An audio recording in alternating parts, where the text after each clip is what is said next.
దేవుని నామములు అందరికీ వందనములు. ఈరోజు దేవుని దివ్యవాక్యము 2 కొరింథీయులకు రాసిన పత్రిక 10వ అధ్యాయము 17వ వచనము.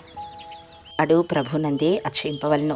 ప్రియమైన దైవజనమా, ఈ సృష్టి అంతయు మహోన్నతుడైన దేవాది దేవుని వాక్కు చేత నిర్మించబడింది. మన ఆత్మ ప్రాణ దేహాలు ప్రభు ఇచ్చినవే కదా. కాబట్టి ఆయన యందే మనము అతిశయించాలి. మనకున్న స్థితిని బట్టి, మనకున్న ధనధాన్యాలను బట్టి అతిశయించకూడదు. హామాను తనకున్న హోదాను బట్టి గర్వించి యూదులను చిన్న చూపు చూసి అసూయతో వారిపై పగబెట్టుకున్నాడు. చివరికి ఉరితీయబడ్డాడు. దావీదు గారు తన లేమిలో కలిమిలో తన దేవుని మహాబలమును బట్టి అతిశయించినాడు. గొర్రెల కాపరి నుండి ఒక మహారాజుగా నియమించబడ్డాడు. జీవము గల దేవుడు ఈ దిన తన వాగ్దానాన్ని మనందరి ఎడల నెరవేర్చునుగాక. ఆమేన్.